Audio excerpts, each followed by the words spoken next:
Look up at the night sky for just a moment, really look at it. Those pinpricks of light aren't just distant stars. They're silent witnesses to a story that's been unfolding since the dawn of humanity. Every major leap in our civilization, from the first sparks of curiosity to the towering cities we've built, has been shaped by what we've discovered beyond our own planet. The stars guided explorers across oceans, inspired revolutions in science, and even helped us measure the passage of time itself.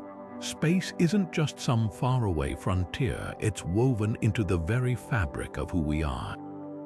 And right now, we're living through one of the most thrilling chapters in that story, because the universe is whispering secrets to us, secrets that could change everything. Imagine waking up to a world where diseases are cured by insights from zero-gravity experiments, where energy crises are solved by mining asteroids, where our understanding of life itself is rewritten by a single microbe found on a distant moon. These aren't scenes from a sci-fi movie. They're real breakthroughs happening right now, scattered like cosmic breadcrumbs across recent space missions and telescopic observations. Scientists are uncovering 30 jaw-dropping discoveries, some so strange, so unexpected, they could redefine how we live, work, and even think about our place in the cosmos. This isn't just about distant galaxies or abstract science. It's about us, the air you're breathing, the phone in your hand, the way you'll experience the future. All of it could be transformed by what's been hiding in plain sight just beyond Earth's atmosphere. From bizarre materials that defy physics to planets where life might already thrive, the universe is handing us puzzles, and the solutions could rewrite the rules here at home. So let's dive into these revelations together, because the next great leap for humanity might not start on the ground but out there, in the infinite dark, where the next game-changing discovery is already waiting. Mars has always been the planet that teased us with possibilities: red deserts stretching endlessly, canyons dwarfing the Grand Canyon, and now something even more tantalizing: water. Not trapped in ancient rocks or frozen in polar caps, but liquid water flowing deep beneath the surface. Scientists have confirmed it multiple times using ground-penetrating radar from orbiters like the European Space Agency's Mars Express. The scans reveal vast underground lakes, some over 12 miles wide, hidden beneath layers of ice at the South Pole. And where there's liquid water, there's potential for life, for survival, for a future where humans don't just visit Mars but stay. Think about what this means. Water isn't just for drinking. It can be split into oxygen for breathing and hydrogen for rocket fuel. Future colonists could literally mine the Martian landscape to sustain themselves, turning what was once a dead world into a second home. But the implications go even deeper.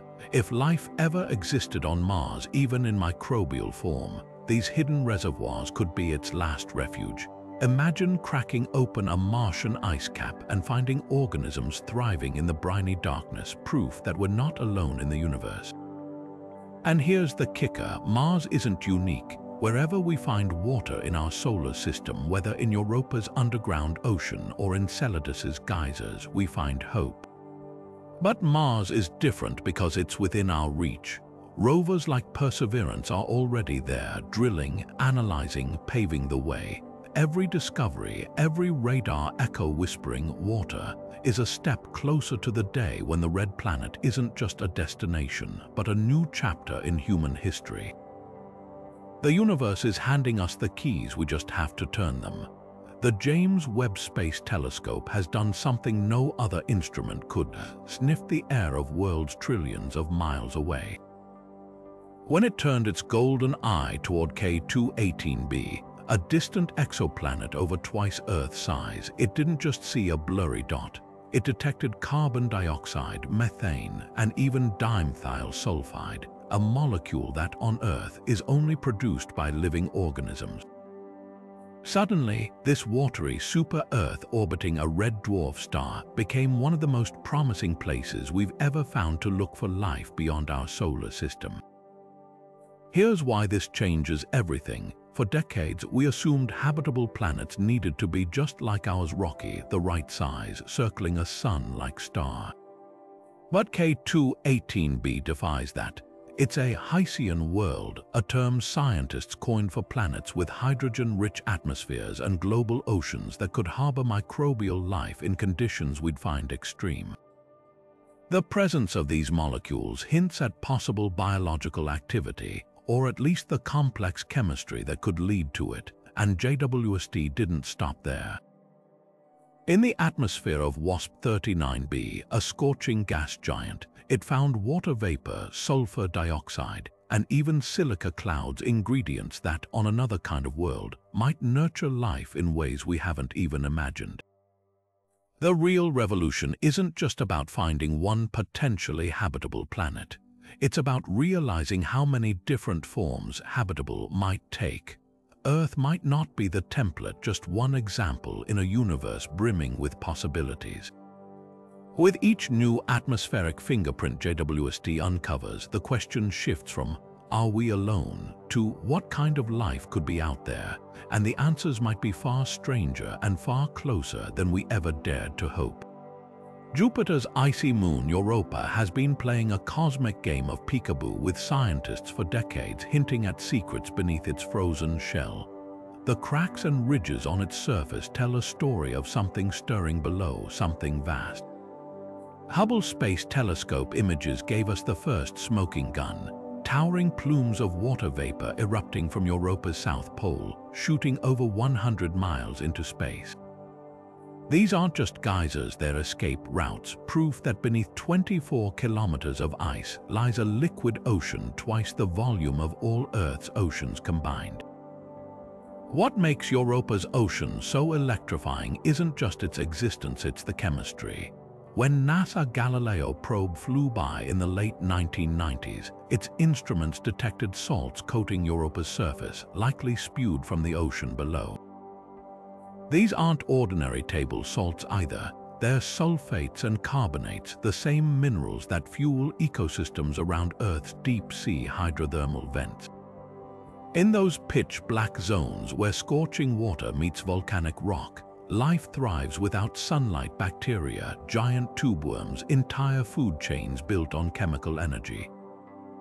Europa's ocean could be hosting its own version right now, with tidal forces from Jupiter's gravity keeping the water warm and churning.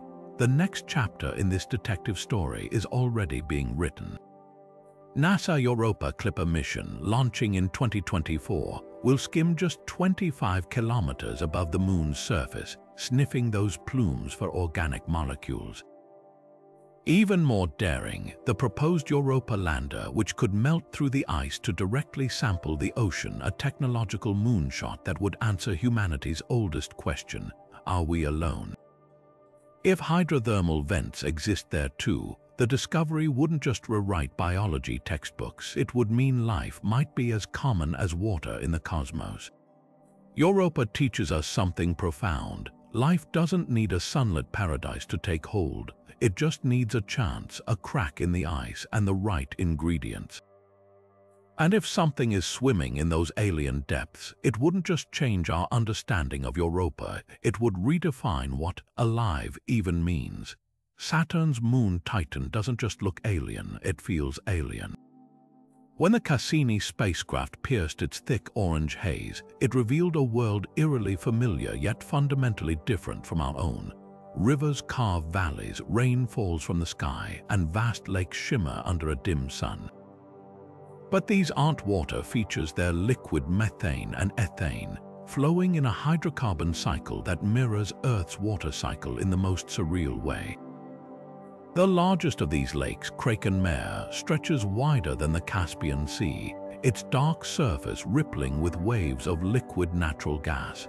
What makes Titan's lakes so revolutionary isn't just their existence, it's the chemistry bubbling within them.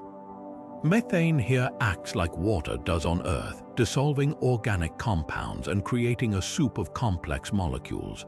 Scientists have detected vinyl cyanide in these lakes, a compound that could form stable membranes in Titan's frigid -180°C environment, structures eerily similar to the lipid membranes encasing Earth cells.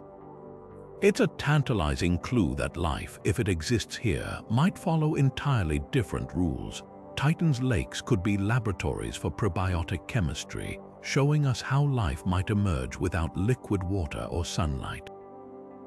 The implications are staggering. If life can arise in Titan's methane lakes using entirely different building blocks, then the universe might be teeming with forms of biology we haven't even imagined.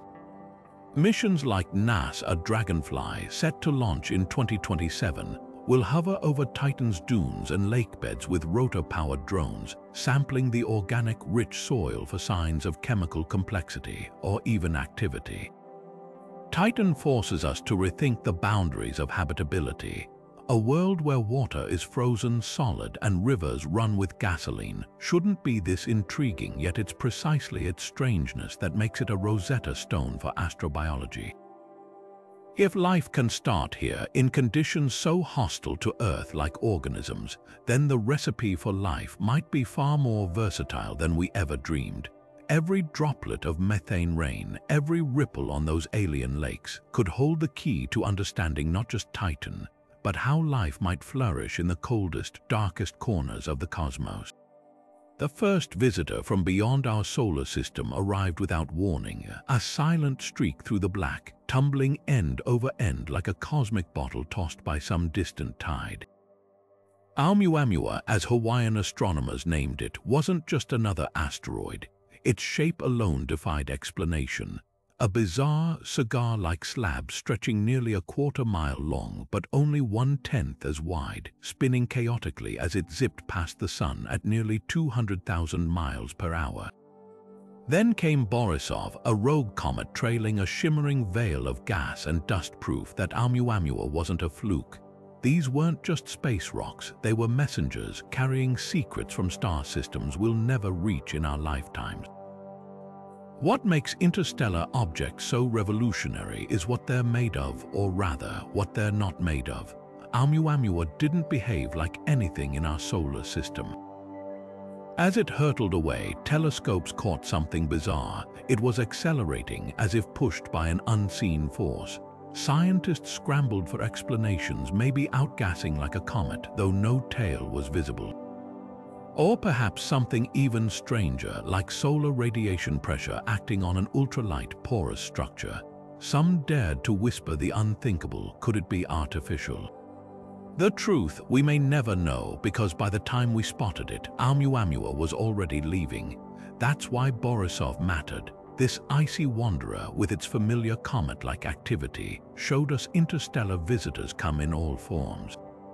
Its chemical signature, loaded with carbon monoxide, hinted at origins around a frigid red dwarf star, utterly different from our Sun. Together, these objects paint a tantalizing picture. Every year, thousands of interstellar interlopers likely pass through our solar system unseen.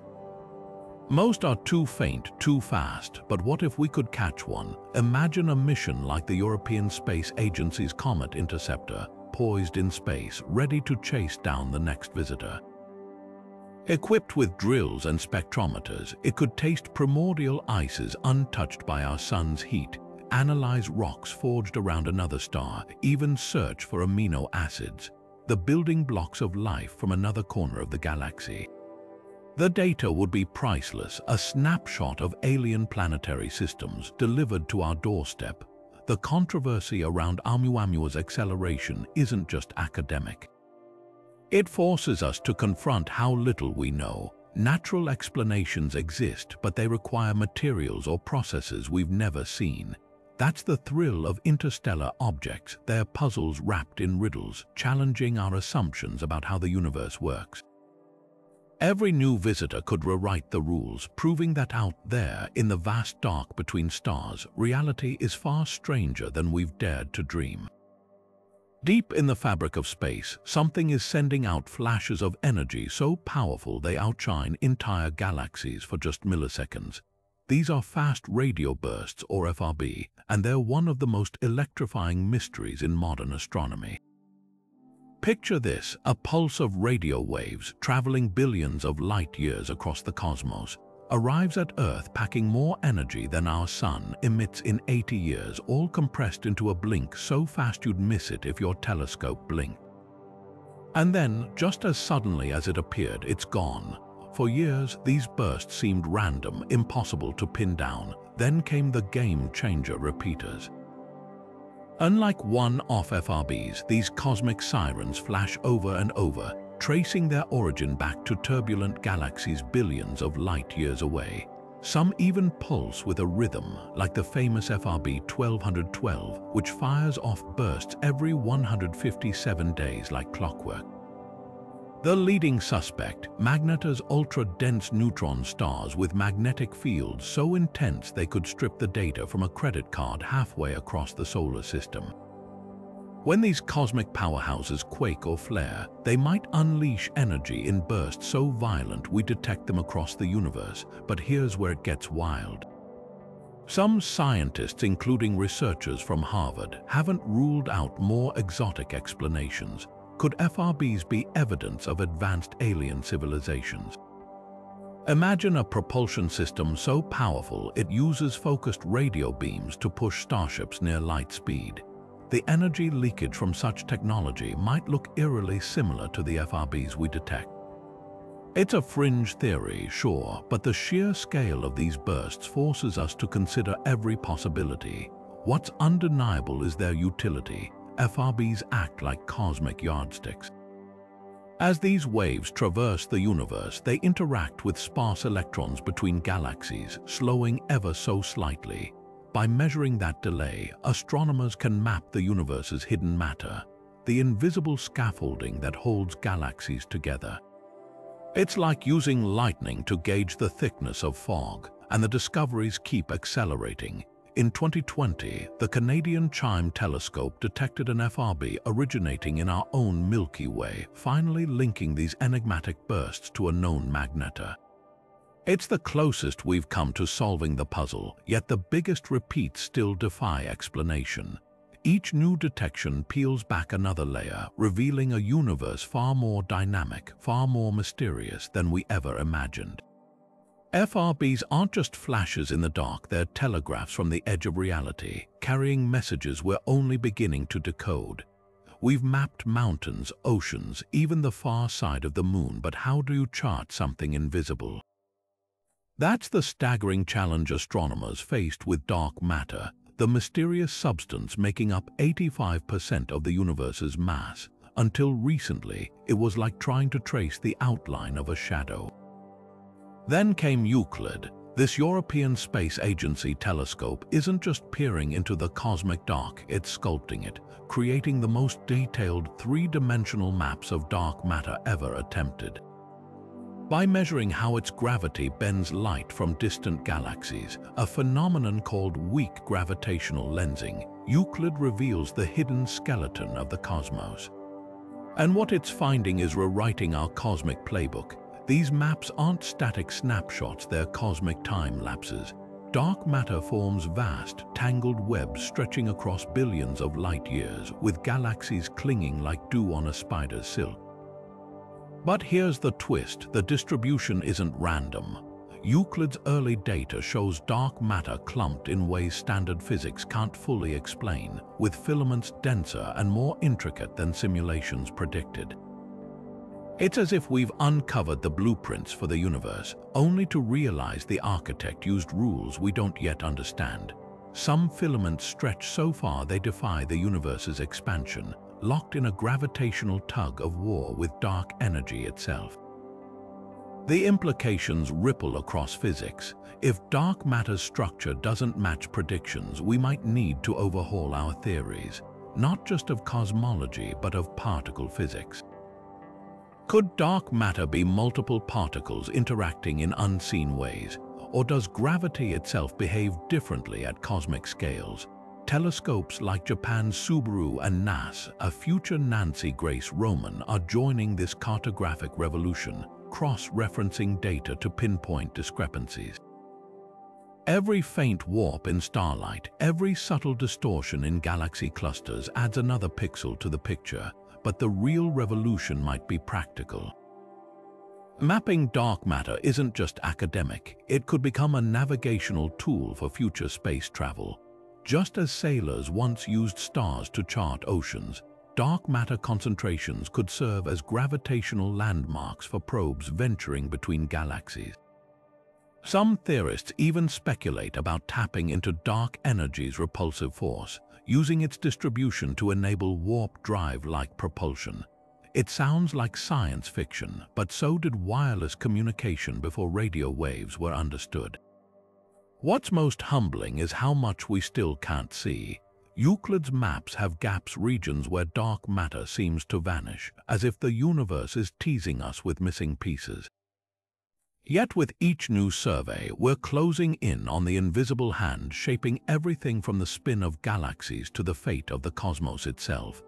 Dark matter isn't just a shadow anymore, it's a mirror, reflecting back how little we truly grasp about the forces knitting reality together. And in that reflection, there's a thrilling possibility. Decoding dark matter might finally answer why the universe looks this way at all. Imagine crossing the ocean without a compass, just the stars to guide you. That's essentially the challenge spacecraft face in the void between planets. But what if the cosmos offered a solution more precise than any human-made GPS? Enter pulsars, the universe's natural lighthouses. These spinning neutron stars emit beams of radiation with such clockwork regularity that their pulses rival atomic clocks in accuracy. Some, known as millisecond pulsars, rotate hundreds of times per second, their flashes arriving with nanosecond precision across millions of years. And now, scientists are harnessing these cosmic metronomes to build a navigation system that could guide probes to the stars without a single Earth-based signal. The concept is as elegant as it is groundbreaking. Just as sailors once used Polaris to chart their course, spacecraft could triangulate their position using the unique pulse patterns of multiple pulsars.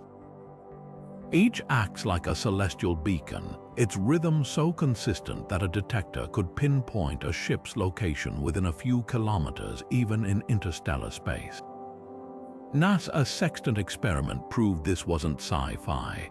Aboard the International Space Station, they used X-ray pulses from 5 pulsars to determine the ISS's orbit with accuracy comparable to GPS. But this was just the first step. Future missions could carry compact X-ray telescopes tuned to pulsar frequencies, creating an autonomous galactic positioning system immune to Earth's outages or signal delays. Here's why this changes everything for deep space travel. Traditional navigation relies on radio signals from Earth, which grow weaker and slower over distance. A message to Pluto takes over 4 hours one way. Pulsar navigation eliminates that tether. A probe near Alpha Centauri could calculate its own position in real time, adjusting its trajectory without waiting hours for instructions. And unlike GPS satellites, pulsars can't be jammed or destroyed.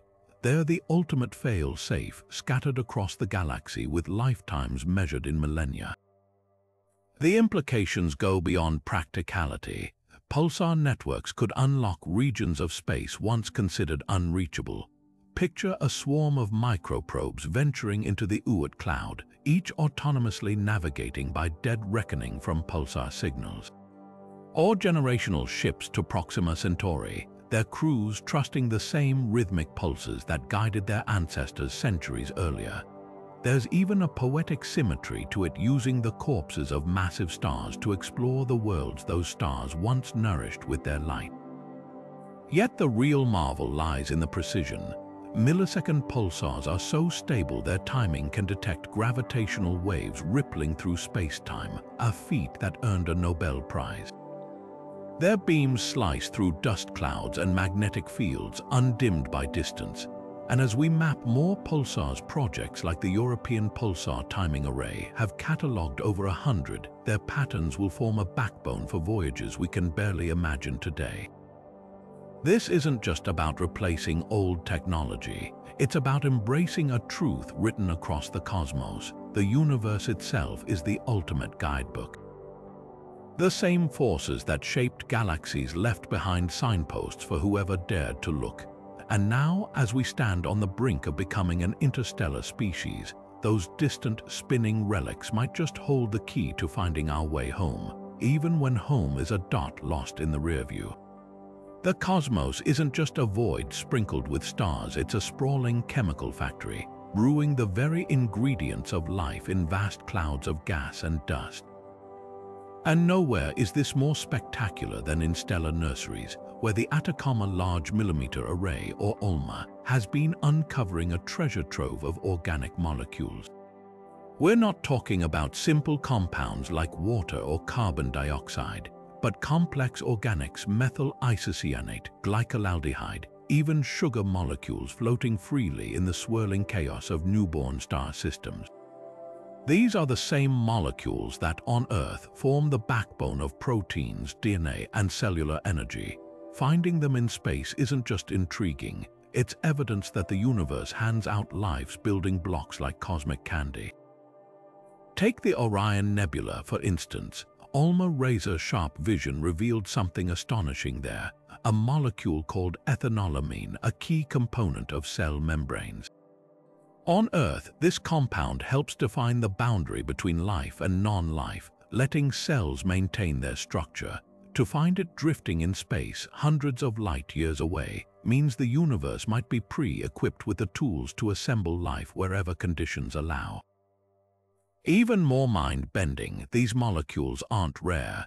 They've been spotted in multiple nebulae, from the Taurus molecular cloud to the distant reaches of Sagittarius B2, a massive star-forming region near the Milky Way's center. What's revolutionary here isn't just the presence of these molecules, but their abundance and resilience. In the frigid vacuum of space, where temperatures hover near absolute zero, organic compounds cling to dust grains like frost on a windowpane. When stars ignite nearby, their radiation should blast these fragile molecules apart, yet ULMA data shows them surviving, even thriving. That suggests these chemicals aren't just passengers on cosmic dust. They're actively forming in the hostile environment of space itself through reactions we're only beginning to understand. The implications ripple across astronomy and biology. If nebulae are seeding young planets with complex organics, then the raw materials for life might be universal. Imagine a protoplanetary disk, a swirling disk of gas and dust around a newborn star already stocked with sugars, amino acids, and membrane components. By the time Earth formed, it could have been drenched in these compounds delivered by comets and asteroids. In fact, meteorites like Murchison, which fell to Australia in 1969, contain over 90 different amino acids, some not even found naturally on Earth.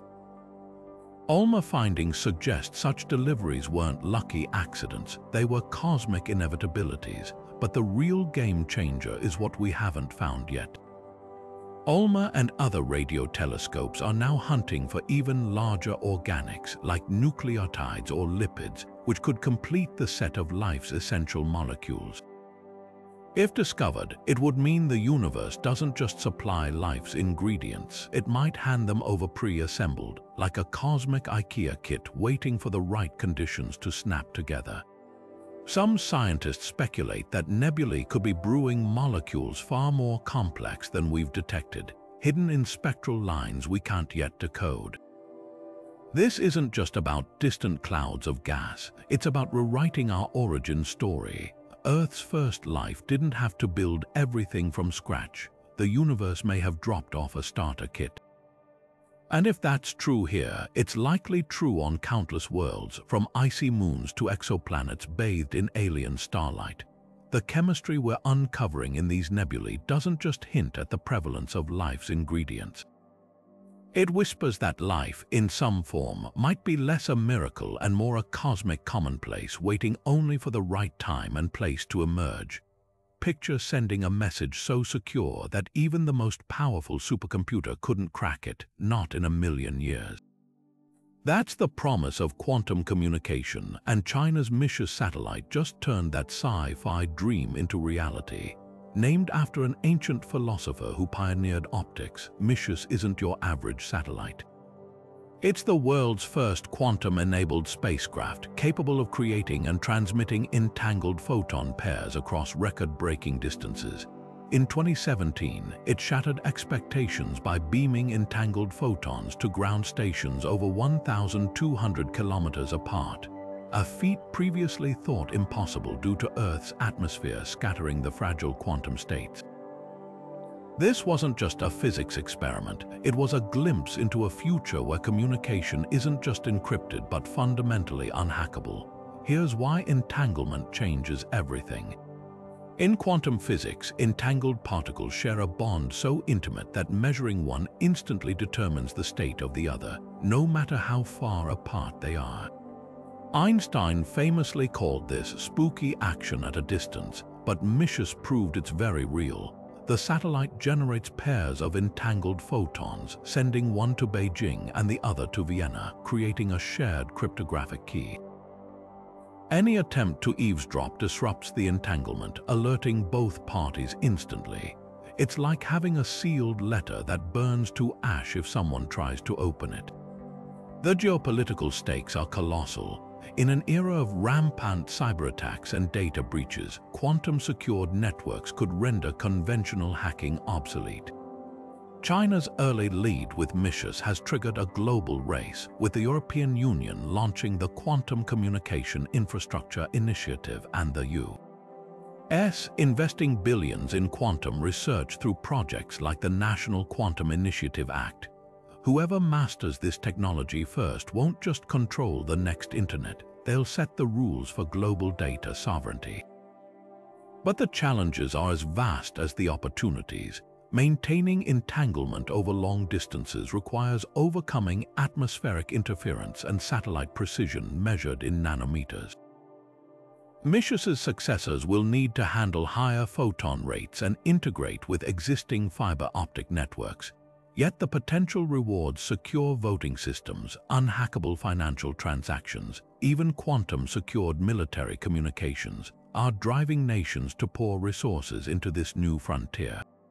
The real revolution might be invisible to the average person, humming quietly in the background of daily life. Imagine logging into your bank account knowing the encryption isn't just complex but governed by the laws of physics themselves. Or diplomats negotiating treaties with guarantees their messages can't be intercepted. Quantum communication doesn't just upgrade security, it redefines trust in the digital age. And as more satellites join MISHUS in orbit, they won't just be linking ground stations.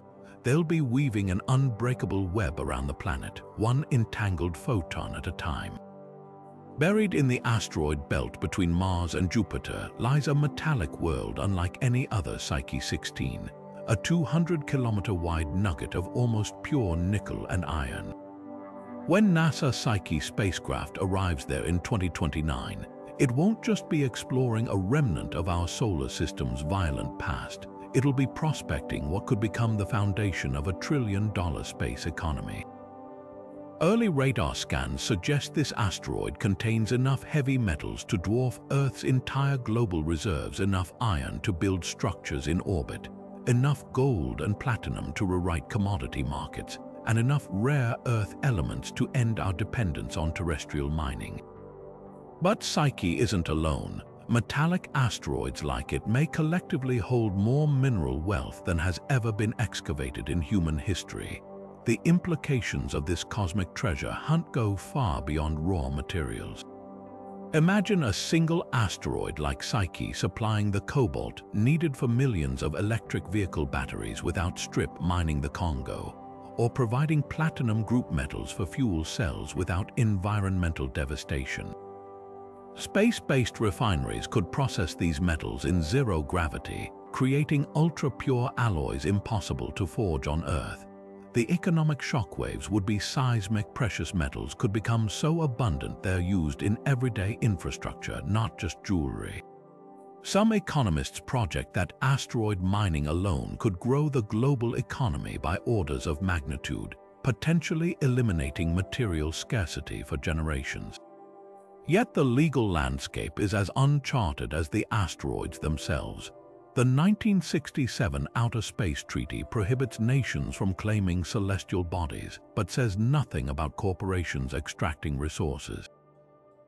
Luxembourg and the United States have already passed laws allowing private entities to keep what they mine, while the United Nations debates more inclusive frameworks. The risk: a modern-day gold rush without environmental or labor protections, where mining drones operated from Earth strip asteroids bare. Visionaries like Planetary Resources and Astroforge argue regulated mining could fund space exploration and clean energy revolutions, while critics warn of unchecked corporate power and the ethical dilemmas of altering pristine celestial bodies. The technology to make this viable is closer than you'd think.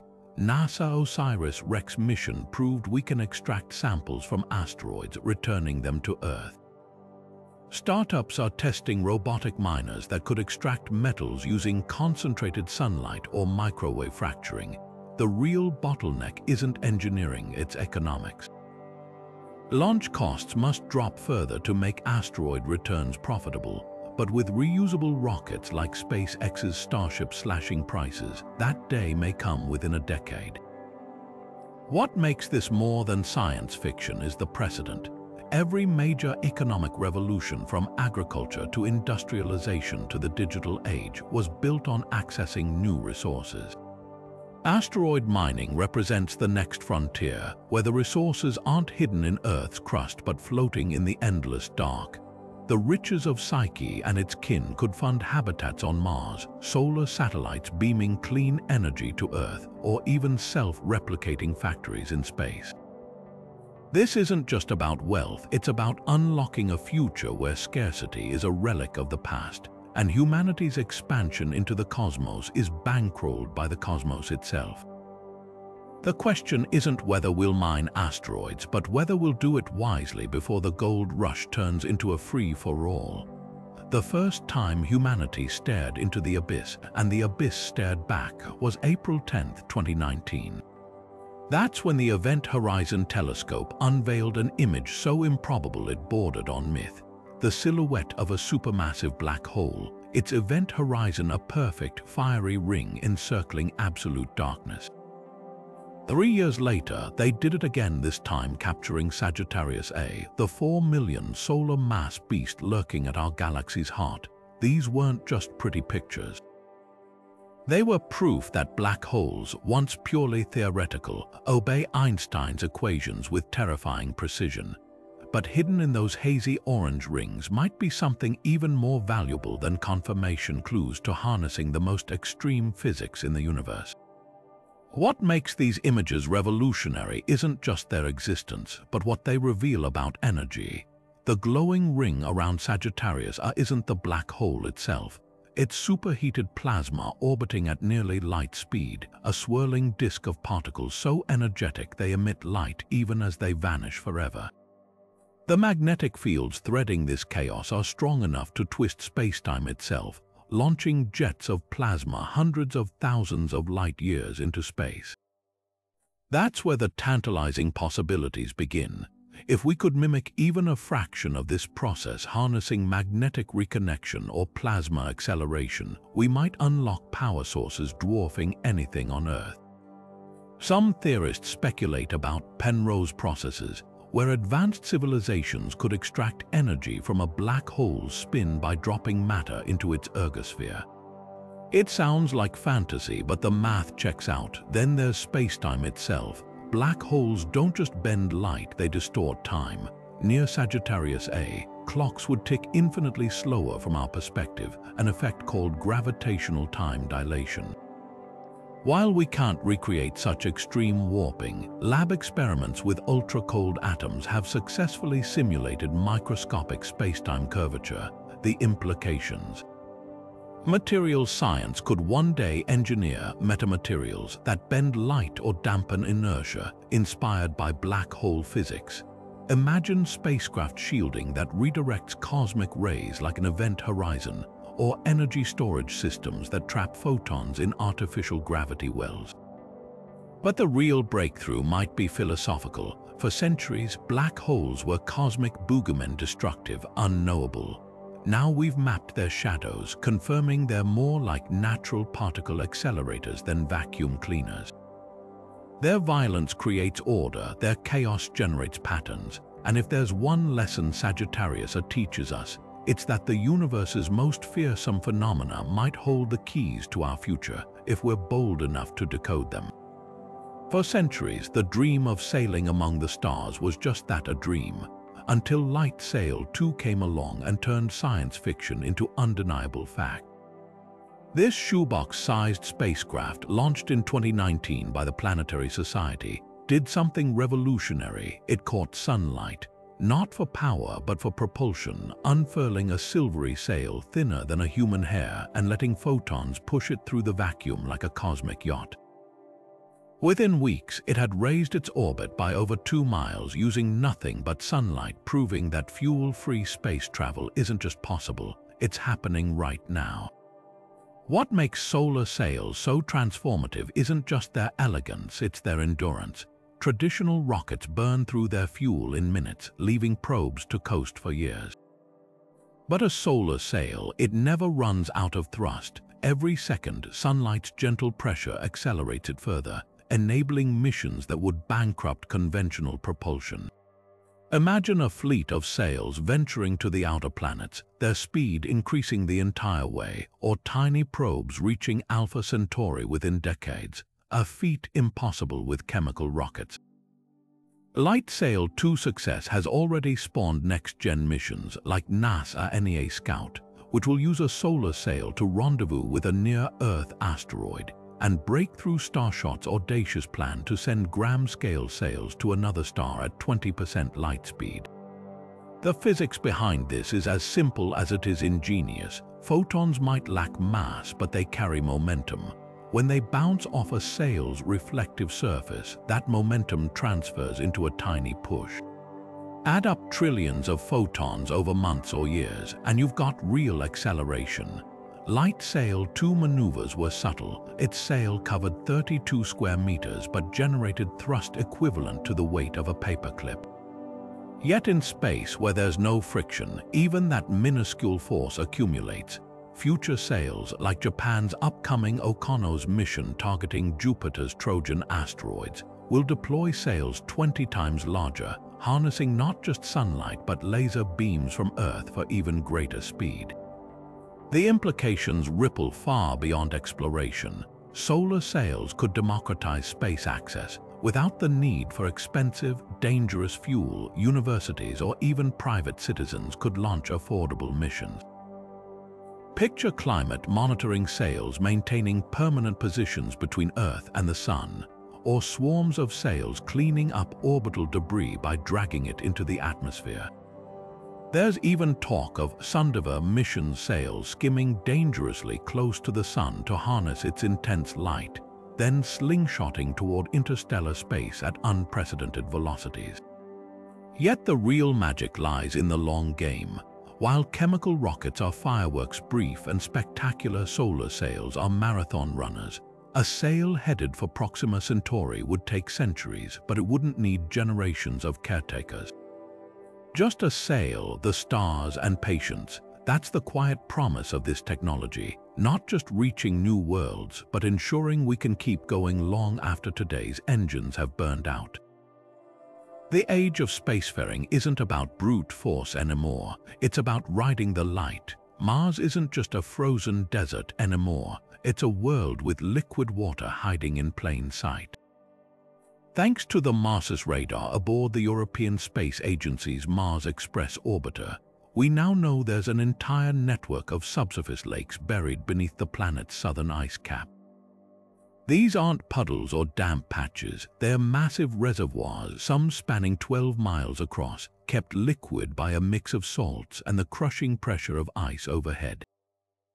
The discovery sent shockwaves through the scientific community because where there's liquid water, there's potential not just for past life, but for living organisms clinging to existence right now under conditions we once thought impossible. The parallels to Earth are downright eerie. In Antarctica, beneath 4 kilometers of ice, lies Lake Vostok, a body of water sealed off from the surface for 15 million years. When scientists finally drilled into it in 2012, they found microbes thriving in the darkness, surviving on chemical energy from minerals and heat seeping up from the planet's crust. Now picture that same scenario playing out on Mars. The subglacial lakes there could be time capsules, preserving remnants of ancient Martian life if it ever existed, or even hosting extremophiles adapted to the briny, high-pressure environment. The salts detected by Mars, likely magnesium and calcium perchlorates, would lower the freezing point of water dramatically, creating pockets of liquid in what should be a frozen wasteland. But how do we find out for sure? That's where upcoming missions like NASA Mars Life Explorer come in. Slated for the 2030s, this drill-equipped lander would target regions near the ice cap, using thermal probes and sterile sampling systems to search for microbial fingerprints without contamination. The engineering challenges are staggering. Drilling through miles of ice in temperatures averaging -70 degrees Celsius requires technology we're still perfecting here on Earth. Yet progress is accelerating. Experiments like the Artemis drill, tested in Greenland's ice sheets, have demonstrated we can penetrate deep, sterile layers while preserving any biological evidence. The stakes couldn't be higher. If even a single microbe is found in those hidden lakes, it would confirm life isn't unique to Earth, reshaping biology, philosophy, and our place in the cosmos overnight. But even if the drills come up empty, the implications are profound. These lakes are natural laboratories showing how liquid water can persist in the most hostile environments. That knowledge doesn't just apply to Mars, it guides our search for life on icy moons like Europa or Enceladus, where similar subglacial oceans may exist. Perhaps the most tantalizing question isn't whether life could survive there. It's whether we're looking at a blueprint for humanity's future. These lakes could become vital resources for colonists, providing not just water but potential energy sources through chemical reactions we've yet to harness. The same salts that keep the water liquid might be extractable for oxygen production or industrial use. Mars isn't just a scientific curiosity, it's a testbed for how life in all its forms adapts to the extremes. And as we prepare to send drills, robots, and eventually humans to probe those depths, we're not just exploring another world. We're learning whether the universe is, by its very nature, a place where life finds a way. For billions of years, the universe has been running its own version of a jewelry heist, smashing neutron stars together to forge precious metals in cosmic collisions so violent they ripple spacetime itself. That's exactly what LIGO detected in 2017 when gravitational waves from 2 neutron stars merging 130 million light-years away reached Earth. Telescopes swiveled to catch the aftermath, and what they saw changed astronomy forever. A kilonova, an explosion glittering with newly minted gold, platinum, and uranium. In that single event, an estimated 10 Earth masses worth of gold alone were forged, proving these unimaginably dense stellar corpses are the universe's ultimate alchemists. The process is both brutal and beautiful. When neutron stars, the compressed cores of dead stars, spiral into each other, their collision unleashes temperatures over 1 trillion degrees and pressures strong enough to shred atoms.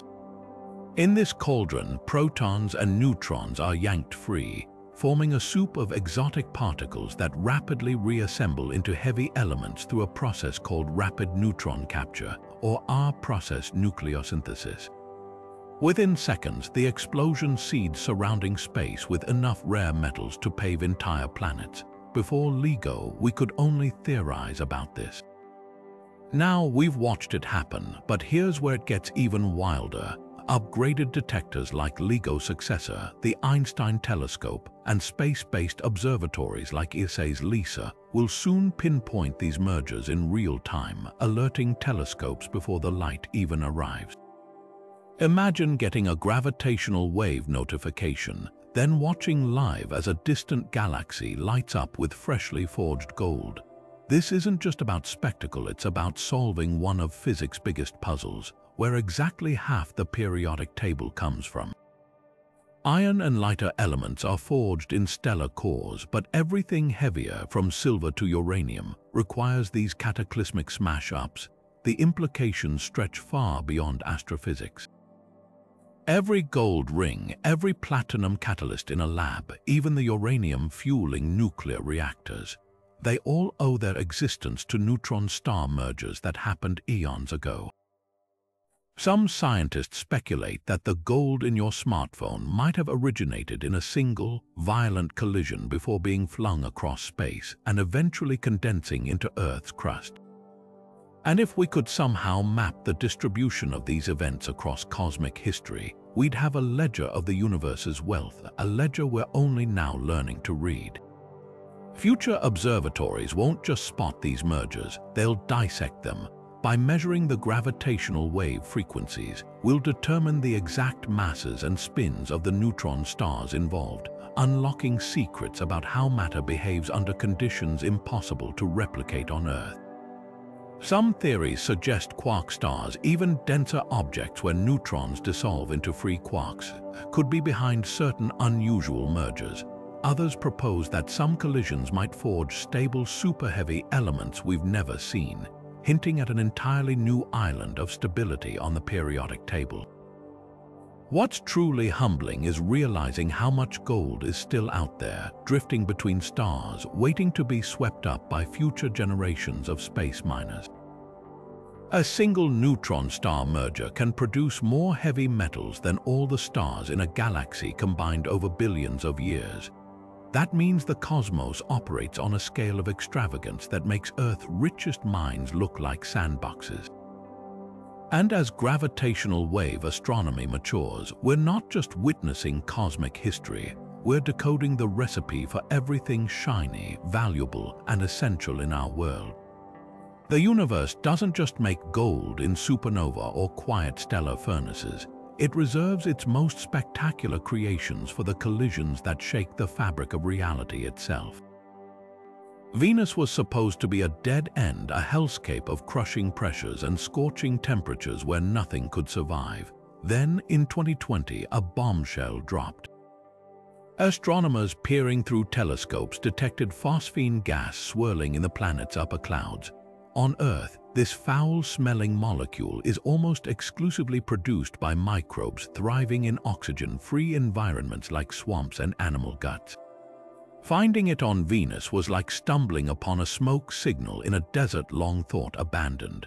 The discovery ignited a firestorm of debate. Were we looking at the first hints of alien life, or just some bizarre geological process defying our expectations?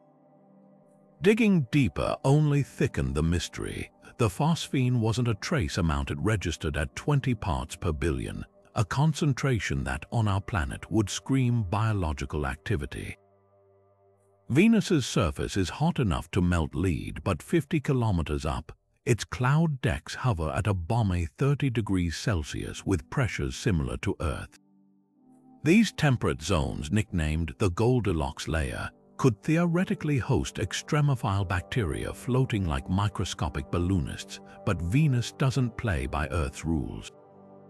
Its atmosphere is a maelstrom of sulfuric acid droplets, blasted by solar radiation and whipped by hurricane-force winds. Any life there would need biochemistry straight out of a sci-fi novel. Perhaps organisms using sulfuric acid instead of water, or drawing energy from atmospheric metals. Skeptics fired back with alternative explanations.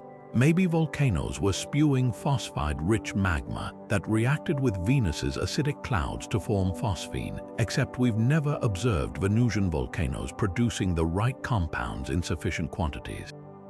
Another theory suggested meteorites could be delivering phosphorus that then reacts with sunlight, but calculations showed this couldn't generate the detected levels. The controversy reached a fever pitch when follow-up observations failed to confirm the original findings, leaving scientists divided. Was the signal real but intermittent, or just an artifact of noisy data? The only way to settle the debate is to go there, and that's exactly what's happening. NASA Da Vinci Plus mission, slated for launch in 2029, will plunge a probe directly into Venus's atmosphere, sniffing for phosphine and other biomarkers as it descends. Meanwhile, the European Space Agency's Envision orbiter will map surface geology for signs of active volcanism that could explain the gas. And then there's MIT's privately funded Venus Life Finder, a daring suite of mini-probes designed to analyze cloud particles in flight, hunting for complex molecules or even cellular structures. What makes this more than an academic spat is the precedent it sets. If phosphine really does signal life, it means we've been looking for biology in all the wrong places, focusing on Mars' rusty deserts and Europa's icy oceans while overlooking the toxic clouds next door. Venus could rewrite the playbook for where and how life emerges. Even if the answer turns out to be geology, we'll walk away with a humbling lesson. The universe constantly appends our assumptions. One day, Venus was a cautionary tale of runaway greenhouse effects. The next, it became the most tantalizing puzzle in astrobiology. And somewhere in those acid-laced clouds, the truth is waiting, whether it's microbes defying the odds or chemistry more exotic than we dared imagine. The dream of beaming clean energy from space has danced at the edges of science fiction for decades, but right now, it's being tested in orbit. The concept is as simple as it is revolutionary. Vast solar farms floating in space where sunlight is 24/7 and 30% stronger than on Earth, converting that energy into microwaves or lasers and transmitting it wirelessly to receiving stations on the ground. No nightfall, no clouds, no seasonal dips, just a constant flow of power that could meet humanity's growing energy demands without burning a single fossil fuel.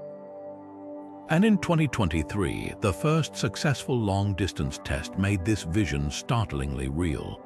Caltech's Space Solar Power Project launched a prototype called Maple, a 30-centimeter-wide array of flexible transmitters that converted solar energy into microwaves and beamed it across free space to receivers on a rooftop in Pasadena.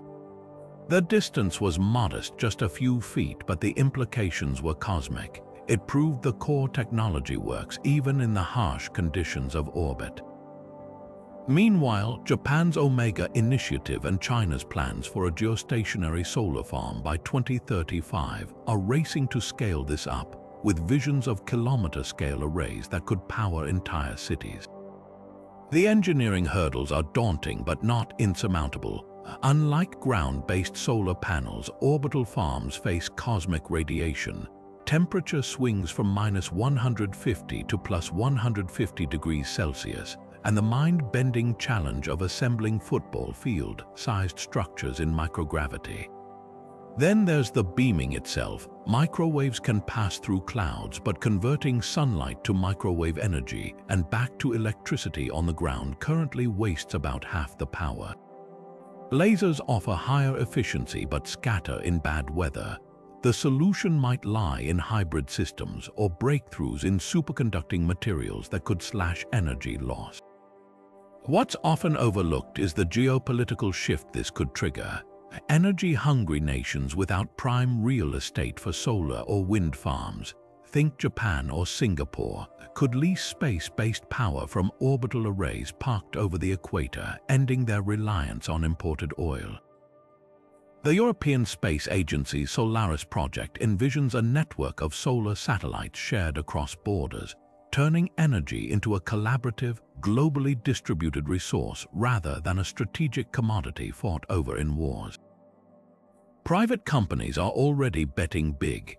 Airbus has tested wireless power transmission between aircraft, while startups like Virtus Solis aim to deploy the first commercial megawatt-scale orbital farm by 2030. Even the US military is exploring space-based power for remote bases where fuel convoys are vulnerable to attack. The stumbling block: cost. Launching thousands of tons of solar panels into orbit with today's rockets would bankrupt most nations, but reusable heavy-lift vehicles like SpaceX's Starship could drop the price tenfold, making orbital solar competitive with coal or gas within a decade. The skeptics have valid concerns. What happens if a beam strays off target? Safety systems would shut it down within milliseconds. Could this become a weapon? The energy density is too low, more toaster than death ray. But the most compelling counterargument might be ecological. Wouldn't launching hundreds of solar farms clutter orbit? Innovations like recyclable satellites or even manufacturing panels from lunar materials could sidestep this, weaving sustainability into the process from the start. This isn't just about clean energy, it's about reimagining civilization's infrastructure.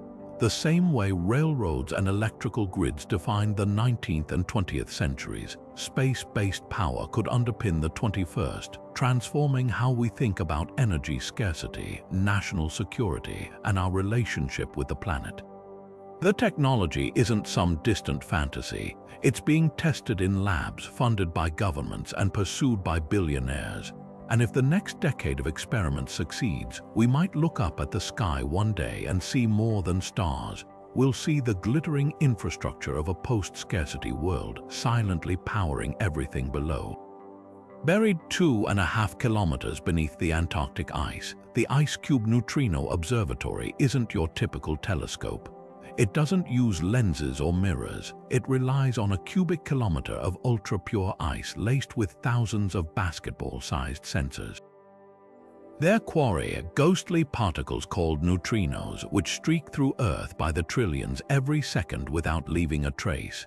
Most slip through unnoticed, but every so often, one slams into an atomic nucleus with enough force to create a faint blue flash. A pulse of light Ice Cube sensors can track back to its cosmic origins. In 2018, that precision led to a first, pinpointing a high-energy neutrino to a blazar 4 billion light-years away, a supermassive black hole spearing the cosmos with jets of plasma at near light speed. This wasn't just a detection, it was the birth of an entirely new way to see the universe. What makes neutrino astronomy so revolutionary is what these particles can tell us that light cannot. Neutrinos are cosmic escape artists, born in the most violent events imaginable: supernova, black hole mergers, the cores of active galaxies, then racing across the universe without being deflected by magnetic fields or absorbed by dust. While photons from these cataclysms get scattered or obscured, neutrinos fly straight to Earth like interstellar bullets, carrying pristine information about their origins. That blazar detection proved these particles could be traced back to their sources with astonishing accuracy, giving us front-row seats to astrophysical processes no telescope could ever witness directly. The real magic lies in what we're learning about particle physics. The neutrino's ice cube catches pack energies millions of times higher than anything produced in human-made colliders. Some register at over 1 peta-electronvolt, that's a million billion electronvolts, or roughly the kinetic energy of a flying mosquito crammed into a single, nearly massless particle. How cosmic accelerators like blazars achieve this remains one of physics' great mysteries. Theories suggest magnetic fields near black holes might act like natural particle accelerators, whipping protons and neutrons to velocities that make CERN Large Hadron Collider look quaint by comparison. When these ultra-fast particles collide with interstellar gas, they shatter into showers of secondary particles, including the neutrino's ice cube spies. But the implications stretch beyond astrophysics. Neutrinos could be key to understanding dark matter. Some models predict certain dark matter particles, when trapped in the sun's core, might decay into high-energy neutrinos we could detect. Others suggest neutrinos themselves might exhibit properties that hint at new physics beyond the standard model, perhaps even evidence of extra dimensions. Every time Ice Cube sensors light up, they're not just recording astrophysical events, they're stress-testing our most fundamental theories of reality. This is just the beginning. Upgrades like Ice Cube Gen 2 will expand the detector's volume tenfold, catching more neutrinos with even higher precision. Future observatories might deploy underwater arrays in the Mediterranean or off the coast of Canada, turning entire oceans into neutrino detectors. With each new capture, we're peeling back layers of cosmic violence hidden from conventional telescopes, supernova too distant to see, black hole eruptions shrouded in dust, even relics from the universe's first seconds. Neutrinos aren't just messengers from the abyss. They're a reminder that the most profound discoveries often come from learning to see in the dark. Tucked away in the moon's darkest corners, places where sunlight hasn't touched for billions of years, lie glittering caches of water ice. The Lunar Reconnaissance Orbiter didn't just confirm their existence, it mapped them with jaw-dropping precision, revealing frost-filled craters at both poles so cold they trap water molecules like cosmic freezers. Some of these deposits are staggeringly pure, with ice concentrations up to 30% in certain spots. This isn't just a scientific curiosity, it's a game-changer for humanity's future beyond Earth. Because water isn't just for drinking, split it into hydrogen and oxygen, and you've got the basic ingredients for breathable air and rocket fuel. Suddenly, the moon transforms from a barren rock into a cosmic gas station, a stepping stone to Mars and beyond. The magic lies in those permanently shadowed regions.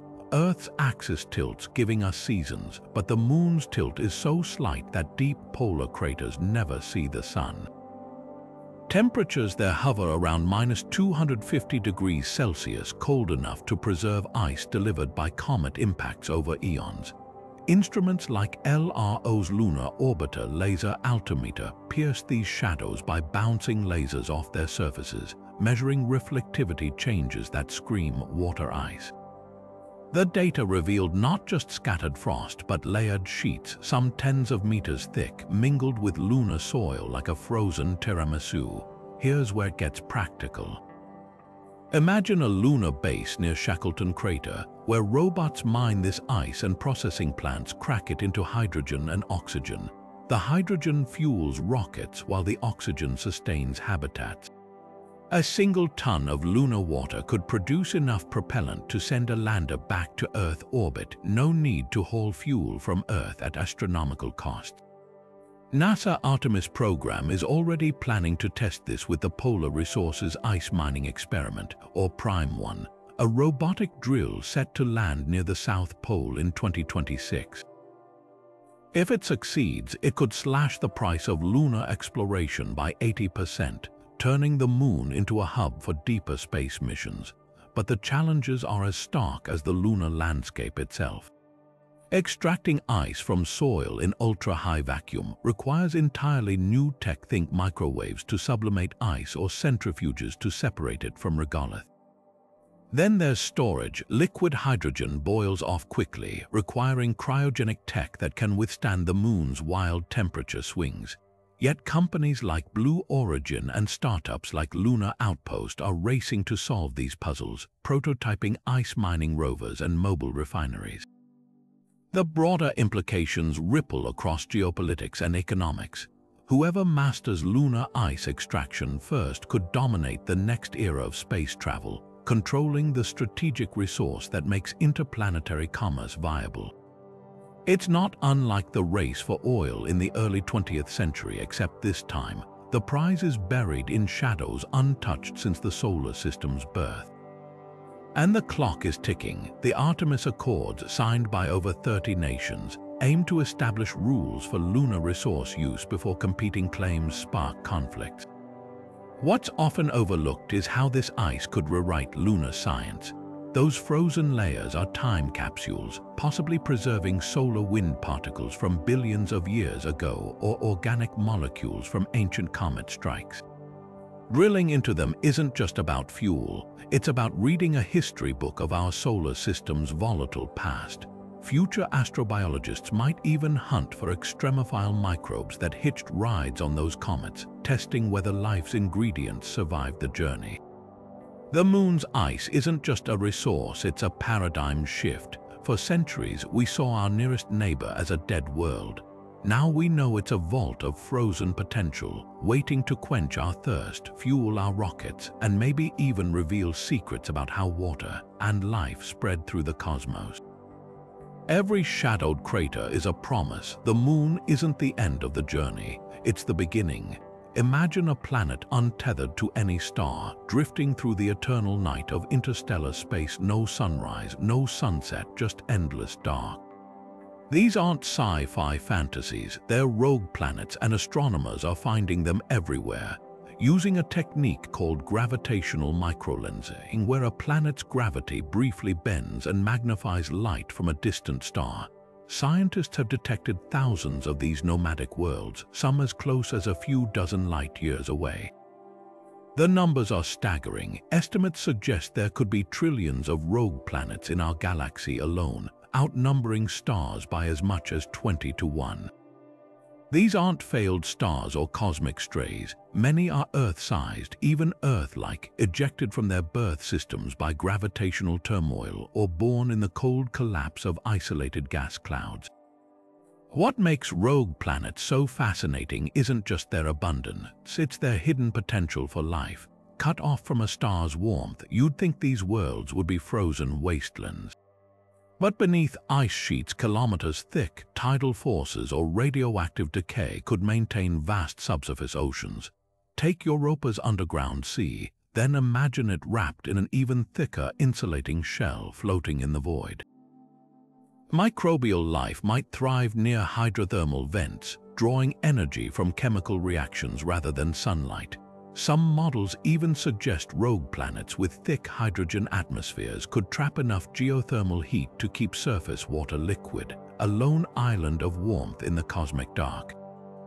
The implications rewrite our search for life. If rogue planets can harbor biology, then the habitable zone around stars isn't the only game in town.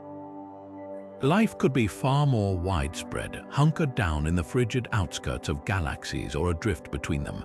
It's a radical shift. We've long assumed life needs a sun, but rogue worlds prove the universe plays by different rules.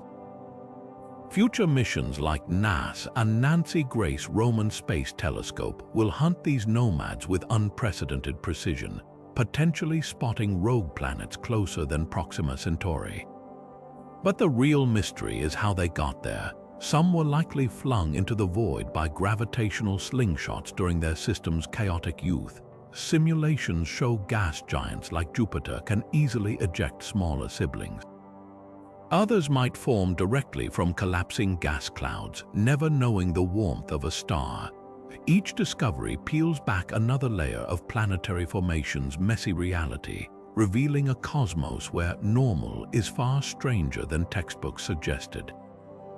Imagine our descendants millennia from now, riding generational ships powered by fusion or antimatter, stumbling upon a rogue planet in the interstellar dark. No star to guide them, just sensors pinging in the black. They drill through the ice, and there, in the glow of their headlamps, something moves. That's the promise of these orphaned worlds, not just scientific curiosities, but potential oases in the void, rewriting what it means to be alive in the universe. The more we find, the clearer it becomes. Home might be rarer than we thought, or far more common, in places we never thought to look. The sun isn't just a fiery ball in the sky, it's a cosmic storm factory, hurling billion-ton clouds of magnetized plasma at speeds that could lap Earth in under an hour. And when these solar storms hit our planet, the consequences can be catastrophic. Transformer explosions that plunge cities into darkness, satellites fried by radiation, GPS systems thrown into chaos. But for the first time in human history, we're not just watching these storms from afar, we're riding straight into them. NASA Parker Solar Probe is doing what was once unthinkable, diving through the sun's scorching outer atmosphere to unravel the mysteries of space weather, while AI deciphers its data to give us something revolutionary: advance warnings that could save trillions in damages and countless lives. Parker's findings have upended decades of solar science, flying closer to the sun than any spacecraft before. Skimming just 6 million kilometers from its surface, its instruments have captured solar wind accelerating from walking speed to supersonic in mere minutes, driven by processes we're only beginning to understand. The probe's crown jewel discovery, Switchback's bizarre, S-shaped kinks in the sun's magnetic field that fling charged particles outward like cosmic slingshots. These rogue waves in the solar wind might hold the key to predicting when and how the sun will unleash its worst tantrums, but raw data alone isn't enough. That's where artificial intelligence steps in, crunching petabytes of Parker's observations to spot patterns no human could see. Machine learning models trained on decades of solar data now forecast storms with unprecedented accuracy, sometimes days before they erupt. The latest systems analyze magnetic field maps of the sun's surface, tracking how tangled fields suddenly snap and release energy, a process called magnetic reconnection. When AI detects telltale signs of instability, it triggers alerts to satellite operators, power grid managers, and even airlines who reroute flights over polar regions to avoid radiation exposure. The stakes couldn't be higher. The 2012 near-miss Carrington-level storm, which missed Earth by just 9 days, could have caused up to $2 trillion in damage if it had hit. With better warnings, we could shut down vulnerable transformers before the storm arrives, sparing millions from blackouts lasting months. What makes this a game changer isn't just the science, it's the economic imperative. Modern civilization runs on electronics, and space weather is the silent saboteur. In 1989, a geomagnetic storm, a tenth the strength of the Carrington event, blacked out Quebec in 90 seconds. Today, with our power grids more interconnected and electronics more sensitive, a direct hit from a major storm could collapse infrastructure globally. Parker's data is helping engineers design resilient hardware transformers with built-in surge protectors, satellites with radiation-hardened chips, but the real shield is time. Every extra hour of warning lets us brace for impact. The next frontier, real-time solar storm tracking, like hurricane monitoring but for space. Projects like the European Space Agency's Vigil mission will station satellites at gravitational sweet spots, giving us stereo views of the sun to catch storms forming on its far side. Combined with AI, this could extend our warning window from days to weeks. Imagine a future where space weather forecasts are as routine as checking the morning rain radar, where utilities and spacecraft adjust their operations based on live solar updates the way ships avoid hurricanes. Parker Solar Probe is more than a technological marvel. It's a lifeline. Every orbit, every daring plunge through the sun's corona brings us closer to taming the chaos of our star. And as AI turns its torrent of data into actionable insights, we're not just studying space weather, we're learning to survive it. The sun's fury may be inevitable, but with enough warning, its worst blows won't have to be catastrophic. For the first time, we're not just passive observers of the cosmos, we're forecasters, we're preparers, we're, in a very real sense, storm chasers of the solar age. Galaxies aren't born in isolation, they grow through violent collisions, cosmic mergers that reshape stars, orbits, and destinies. For years, we could only guess at the Milky Way's tumultuous past, piecing together fragments of its history like archaeologists reconstructing an ancient civilization.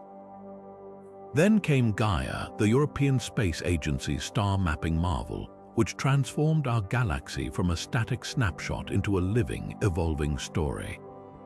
By precisely measuring the positions, motions, and chemical fingerprints of over 1 billion stars, Gaia didn't just map the Milky Way, it exposed the scars of its cosmic battles, revealing mergers so colossal they rewrote our understanding of how galaxies form. One of these scars is named Gaia Enceladus, a ghostly remnant of a dwarf galaxy that smashed into the Milky Way 10 billion years ago. Gaia's data revealed stars moving in bizarre, retrograde orbits, their chemical compositions distinct from our galaxy's native population, like finding foreign artifacts in an archaeological dig. These stellar invaders were the debris of a cataclysm 4 times more massive than anything we'd imagined. A collision so violent it likely triggered the Milky Way's spiral arms to form. But the surprises didn't stop there. Gaia uncovered another casualty of galactic warfare, the Kraken merger, an even older collision that may have delivered the supermassive black hole lurking at our galaxy's heart. What makes this discovery so transformative is the sheer scale of the violence. We once thought galaxies grew slowly, steadily accumulating gas and stars like gentle snowfall. Gaia's maps paint a far more dramatic picture: growth through demolition derbies, where smaller galaxies are torn apart and digested, their stars scattered like cosmic confetti. These mergers aren't just historical footnotes, they're the reason we exist. The chaos of Gaia Enceladus's collision may have compressed gas clouds in just the right way to spark the birth of our sun. Every atom in your body, every planet in our solar system carries echoes of that ancient crash. The implications ripple beyond our own galaxy. If the Milky Way's history is this violent, then the serene spirals we see across the universe might all be survivors of similar carnage. Gaia's data is forcing astrophysicists to overhaul simulations of galaxy formation, introducing more mergers, more turbulence, and more unpredictability. Future telescopes like NAS and Nancy Grace Roman will extend this archaeology deeper into the cosmos, hunting for similar mergers in distant galaxies to see if the Milky Way story is unique or universal. Yet the most profound revelation isn't about the past, it's about the future. Gaia's maps predict another colossal merger on the horizon, the impending collision with the Large Magellanic Cloud, a satellite galaxy currently orbiting ours. In about 2.5 billion years, it will plunge into the Milky Way, triggering a firestorm of star formation and potentially flinging our solar system into the galactic hinterlands. This isn't doom, it's destiny. Galaxies evolve through destruction and rebirth, and thanks to Gaia, we're no longer just bystanders to that process. We're witnesses to the Milky Way's ongoing autobiography, written in the language of starlight. Geiger's star maps have done more than redefine galactic archaeology. They've given us a family album filled with violent reunions and estranged relatives, showing us that the Milky Way isn't just a place. It's a mosaic of conquests, a patchwork of lost worlds, and a living testament to the chaos that birthed us. Imagine trying to perform delicate surgery with oversized gloves while riding a roller coaster. That's essentially what editing DNA in space is like. Yet aboard the International Space Station, scientists have done just that, wielding CRISPR gene editing tools in microgravity to splice and tweak DNA with precision. These aren't just lab curiosities, they're critical steps toward a future where astronauts might repair radiation, damaged cells on Mars, or engineer crops to thrive in extraterrestrial greenhouses. The implications are staggering. What we're learning up there could redefine medicine, agriculture, and even human evolution beyond Earth. Take NASA genes in space experiments, where student-designed CRISPR protocols successfully edited bacterial DNA on the ISS. Microgravity complicates everything. Fluids behave unpredictably, tools float away, and even simple pipetting becomes a high-stakes ballet. But the team adapted, developing magnetic techniques to keep reagents in place and miniaturized lab equipment that could one day fit in a Martian habitat's glove box. The results proved CRISPR works in orbit, opening doors to real-time genetic fixes during long missions. Imagine a crew en route to Mars detecting a harmful mutation in their microbiome. Instead of waiting months for Earth's help, they could patch the DNA on the spot. But the real bombshell is what this means for growing food off-world. Traditional crops wilt under cosmic radiation and weak Martian sunlight. CRISPR offers a shortcut, tweaking plants to produce extra antioxidants, strengthen cell walls against radiation, or even change their photosynthetic machinery to use dimmer light. The ISS has already hosted early prototypes lettuce-engineered to overexpress stress-resistant genes and dwarf wheat with accelerated growth cycles. These aren't hypotheticals, they're living proofs that we could bioengineer entire ecosystems for alien worlds. The challenges are as messy as the science is elegant. Space's radiation ramps up mutation rates, meaning edited organisms might evolve unpredictably. Then there's ethics. Should we redesign life to fit hostile environments or reshape environments to sustain existing life?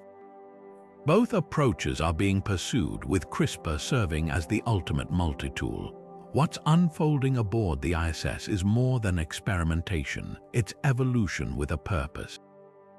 Every DNA strand edited in orbit is a stitch in the fabric of our interstellar future, weaving together biology and engineering in ways that could let life not just survive but flourish far from home. Black holes swallow everything, even light, but what if the universe has a cosmic escape hatch? Enter white holes, the hypothetical twins of black holes where nothing can enter, only exit. While black holes drag matter inward past the point of no return, white holes would theoretically spew out energy and matter with relentless force, like a fire hose blasting particles into space. The math behind them isn't science fiction, it's a natural extension of Einstein's equations when you reverse the flow of time in a black hole's physics. But here's the twist: no one has ever observed one, making white holes one of the most tantalizing what-ifs in theoretical physics. What makes white holes more than just mathematical curiosities is their potential role in quantum gravity. Some theories suggest that when a black hole reaches the end of its life, perhaps evaporating via Hawking radiation, it doesn't vanish but rather rebounds as a white hole, transforming into a fountain of new particles. This idea bridges two stubbornly separate realms of physics: general relativity, which governs the immense gravity of black holes, and quantum mechanics, which describes the behavior of subatomic particles. If white holes exist, they could be the missing link in uniting these theories, offering a peek at how space-time behaves under conditions so extreme they defy current understanding. But the boldest hypothesis ties white holes to the birth of the universe itself. Cosmologist Carlo Rovelli and others have proposed that the Big Bang might have been a colossal white hole event, a primordial explosion of space-time and energy from a previously collapsed state. Imagine our universe not as a singularity erupting from nothing, but as the other side of a black hole from a prior cosmos. This wouldn't just reshape our origin story. It could imply that universes recycle, with black holes in one cosmos seeding white hole births in another. The challenges in proving any of this are monumental. Without direct observational evidence, white holes remain ghosts in the equations. But new telescopes like the James Webb or next-gen gravitational wave detectors might spot their signatures, perhaps as unexplained gamma-ray bursts or sudden particle jets with no visible source. Until then, white holes stand as a thrilling reminder. The universe's most radical ideas often start as mathematical whispers before becoming cosmic reality. Whether cosmic recycling centers or relics of a quantum bounce, they force us to rethink not just how black holes end, but how everything begins. Some stars don't play by the rules, they flicker unpredictably, dimming in ways that defy every natural explanation. At the center of this cosmic whodunit is KIC 8462852, better known as Tabby's star. This unassuming yellow dwarf in the constellation Cygnus made headlines when data from the Kepler Space Telescope revealed its bizarre behavior: sudden, irregular dips in brightness, sometimes by a staggering 22% with no clear pattern. Planets orbiting a star cause predictable, repeating dimming. Dust clouds or cometary swarms leave infrared heat signatures. Tabby's star showed neither. The mystery was so perplexing that astronomers openly speculated about an otherworldly possibility. Could this be evidence of a Dyson sphere, a colossal, energy-harvesting megastructure built by an advanced civilization? The concept of Dyson spheres isn't new. Physicist Freeman Dyson theorized in 1960 that sufficiently advanced civilizations might eventually encapsulate their star with orbiting solar collectors, capturing nearly all its energy. These wouldn't necessarily be solid shells, more likely vast swarms of orbiting mirrors or panels, absorbing starlight and irradiating waste heat as infrared. That's why scientists scoured Tabby's star for infrared excess, a telltale sign of absorbed and re-emitted energy. The initial results were inconclusive, fueling debates that split the astronomy community. Some proposed natural explanations, like a fractured exomoon or an unusually dense dust ring. Others pointed out that the star's long-term dimming, losing 3% of its total brightness over a century, defied any known stellar behavior. Tabby's star isn't alone. Other cosmic oddballs like Epic 24443624 exhibit similarly erratic dimming. One particularly strange case is VVVWIT07, a giant star that dimmed by 80% before slowly recovering, a fluctuation far too extreme for conventional models.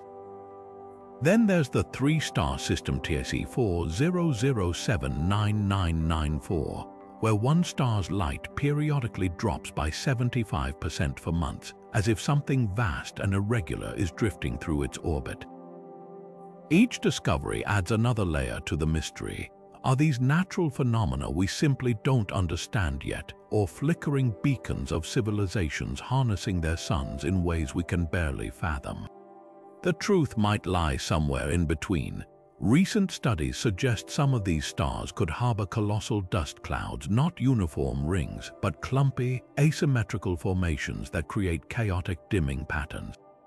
Others might be undergoing rare phases of stellar evolution, like aftermaths of planetary collisions or internal instability. Yet the lack of definitive answers keeps the door open for more radical possibilities.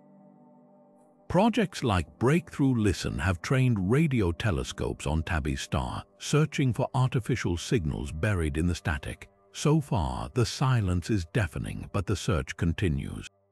What makes this more than an academic debate is how it reshapes our approach to cosmic anomalies. Every unexplained flicker is now a potential puzzle, natural wonder, or cosmic construction project. Future telescopes like the Vera Rubin Observatory will scan millions of stars for similar anomalies, building a census of the universe's oddballs. Whether we find alien megastructures or new astrophysical phenomena, the real victory is in asking the question at all, forcing ourselves to imagine not just what we know, but what might be possible. After all, the universe has surprised us before. Why should it stop now? The laws of physics tell us that perpetual motion is impossible, yet aboard the International Space Station, scientists have created something that defies this age-old rule. These aren't rogue machines or clever hacks. They're time crystals, exotic quantum materials that pulse in perfect, unchanging rhythm without energy input.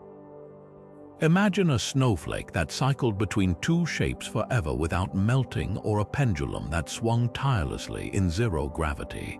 That's the eerie beauty of time crystals, structures that break time's symmetry, oscillating between states in a loop that could, theoretically, persist until the heat death of the universe. And in 2021, researchers on the ISS synthesized them in orbit, leveraging microgravity's pristine conditions to unveil quantum behaviors impossible to study on Earth. What makes time crystals revolutionary isn't just their defiance of equilibrium, it's what they enable. Traditional crystals like diamonds or quartz have atoms arranged in repeating spatial patterns. Time crystals add a temporal dimension. Their atomic structures repeat not just in space but in time, flipping between configurations like a metronome ticking without being wound. This bizarre property emerged from Nobel laureate Frank Wilczek's theoretical work in 2012, but it took quantum computing advances and the ISS's isolation from Earth's vibrations to finally build them. Using chains of supercooled ions or diamond vacancies, teams created systems where quantum coherence, the fragile state allowing particles to exist in multiple states at once, could persist long enough to observe these crystalline time loops. The applications read like sci-fi turned real.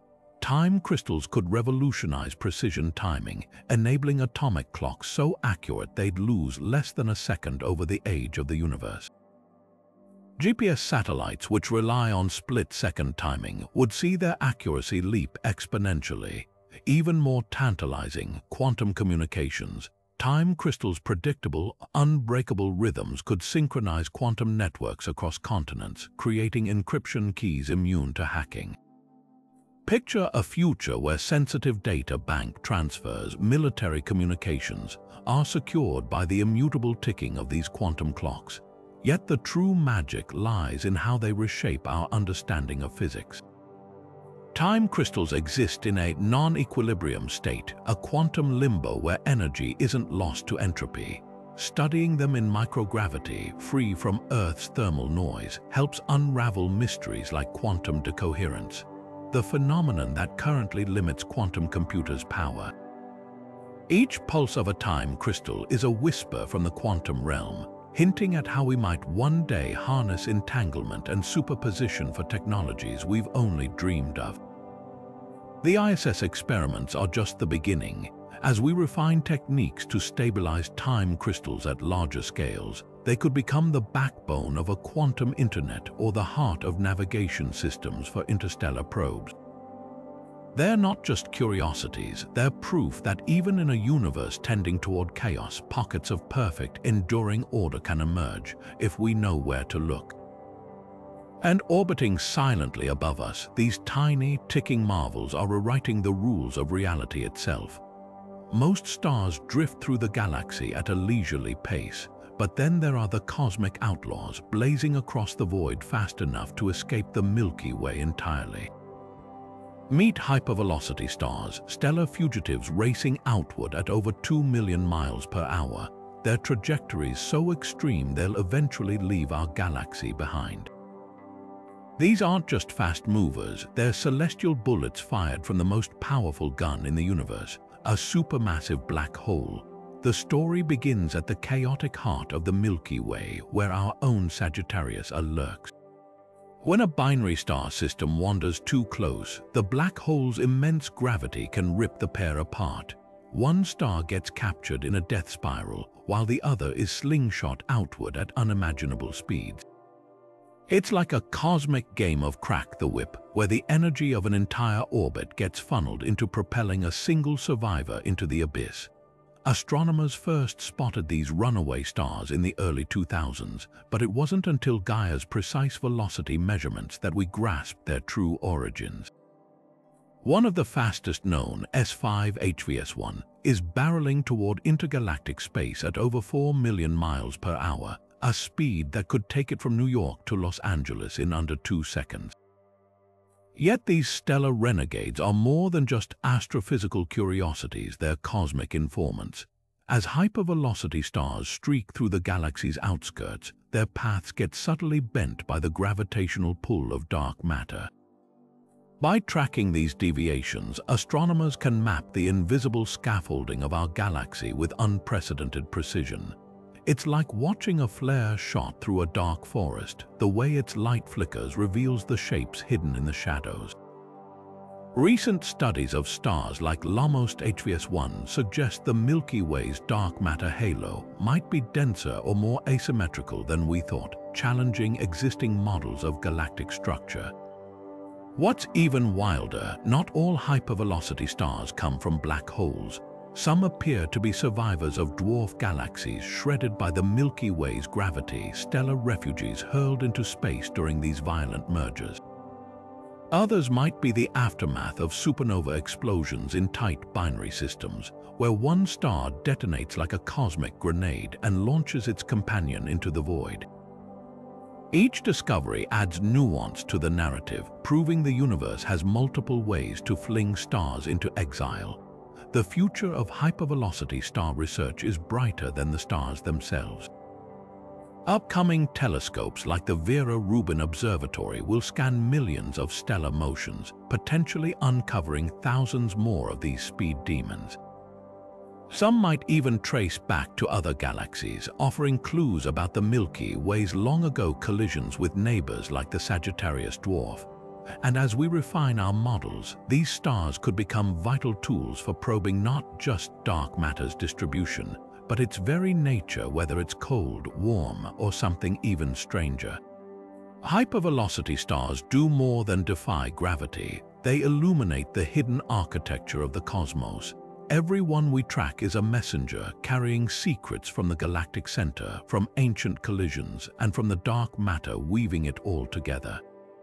They remind us that even in the vastness of space, nothing escapes the interconnected dance of forces shaping our universe. And as we watch them flee into the darkness, we're left with a humbling thought. Sometimes, to understand where we are, we need to study the ones that got away. For decades, the universe's largest structures existed only in theory, vast tendrils of gas stitching galaxies together in an intricate cosmic web, invisible to our telescopes. That changed when astronomers turned the European Space Agency's XMM Newton telescope toward a distant quasar and captured something extraordinary. The first direct images of these elusive filaments, glowing faintly in the soft X-ray light of million-degree gas. What they revealed wasn't just confirmation that the cosmic web exists, it was a roadmap of the universe's hidden architecture, tracing how galaxies are nourished by rivers of matter flowing through the void. These filaments aren't passive threads, they're dynamic highways, shuttling gas from the sparse voids of space into the dense nodes where galaxies cluster. Simulations had long predicted their existence, showing how dark matter's gravity sculpted them in the aftermath of the Big Bang. But seeing them directly was like mapping the circulatory system of a living organism. The images showed filaments stretching hundreds of millions of light years, their wispy structures matching predictions down to the way they branch and intersect. More astonishing was their temperature, hotter than expected, hinting at turbulent energy injections from supermassive black holes or galactic winds. This wasn't just static scaffolding, it was a pulsating network alive with the energy of cosmic weather. The implications ripple across cosmology. These filaments hold clues to the universe's missing baryon problem, the puzzling shortfall of normal matter compared to theoretical predictions. Turns out it wasn't missing at all. Up to 50% of ordinary matter is tied up in these diffuse strands, too faint to detect until now. Their glow comes from oxygen ions heated to extreme temperatures, acting like trail markers through intergalactic space. By measuring their distribution, astronomers can test whether our models of dark energy and cosmic inflation hold up on the largest scales. Already, discrepancies in filament density are raising questions. Do we need to tweak dark matter's properties, or is there some undiscovered process energizing the web?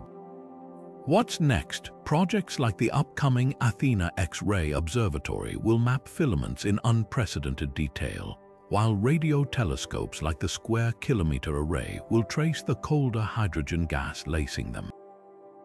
Together, they'll reveal how galaxies tap into this cosmic fuel supply, growing like fruits on a vine.